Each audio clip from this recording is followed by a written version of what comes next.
mahaba man yan o hindi, our Head Commissioner, Helbert Tenorio Pesigan.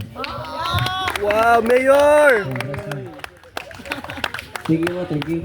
Sayang yung barong. Ayan niyo po munang Nagbarong magpapalala siya eh. Sir, magandang hapon po at sa advisor natin. At isang magandang hapon din po sa ating mga players.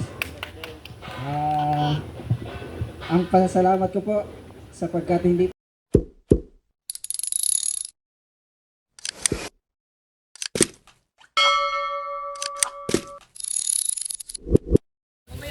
Ano ay bye-bye doon pa ata.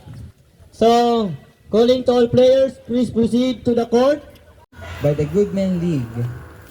Season 2, year 2025, this certificate is given to Pastor Julio Amorao for being the guest speaker for the devotional on the opening day of Goodman League Season 2 on AUP Students Park, given on this date, February 23, 2025. Signed by the Head Commissioner, Helbert Pesigan, and Advisor, Sir Crelly Flores.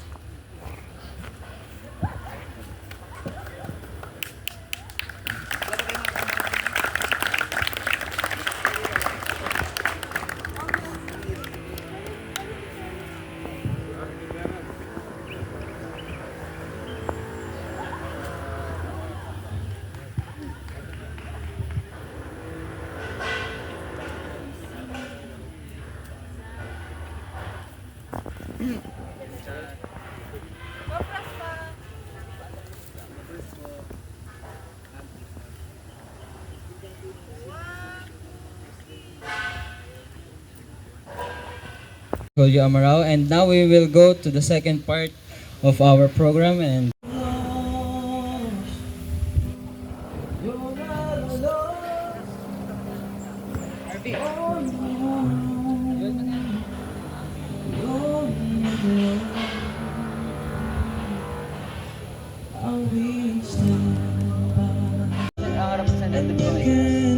Bawal lang yung video kiring naman. Display mo na lang yun.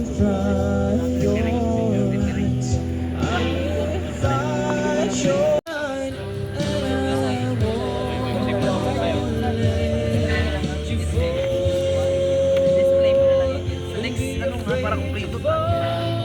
Kalaban natin yung forward, CJ Ohano. And the next one is from Mulabi B. We have Cedric Badenas. And for Mulabi C, we have Rogen Mensede. For the Eastern Hall, we have Jade Drama. And for Akasha, we have a representative, Cyrus Arellano. For Mahogany, we have John Curbs Solo. And for the apartment, we have Turquesa. Let's go, Bert. And for the advisor of this Goodman League Season 2, we have Sir Crelly Flores, the head of Men's Dormitory.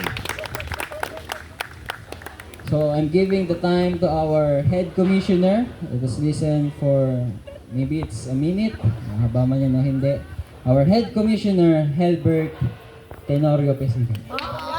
Wow, Mayor! Sige po, thank you. Sayang yung barong. Ayan niyo po munang Nagbarong magpapalala siya eh. Sir, magandang hapon po at sa advisor natin. At isang magandang hapon din po sa ating mga players. Ang pasasalamat ko po sapagkat hindi po natin may sakat sa katuparan ito kung hindi natin pinagkaisa. Ano? So, ganun pa man, nasimulan natin ang maayos. Sana hanggang sa huli, suportahan natin yung ating mga commissioners. At huwag kayo maging pasaway kasi hindi madali. Doon pa lang sa jersey, sa kota.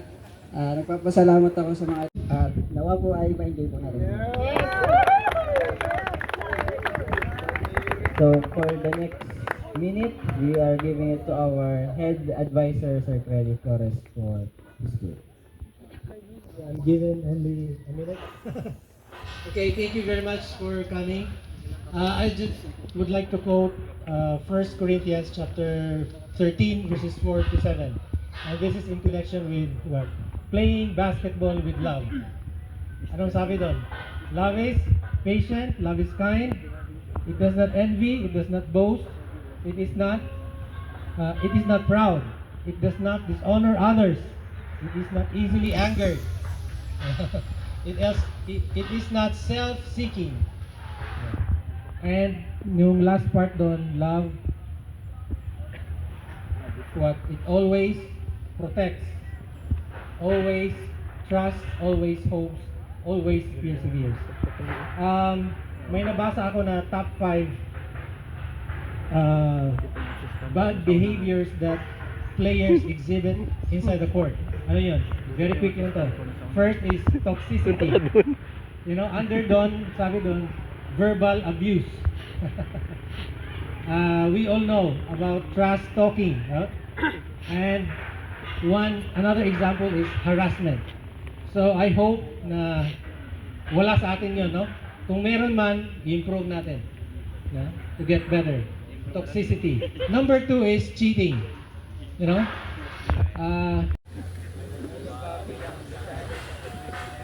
Ng AUP Dormitory Apartment Men Basketball. Na aking gagawin, ang aking tungkol. Ang mga batas ng ligang ito. Ang Diyos nawa ang maggabay sa akin.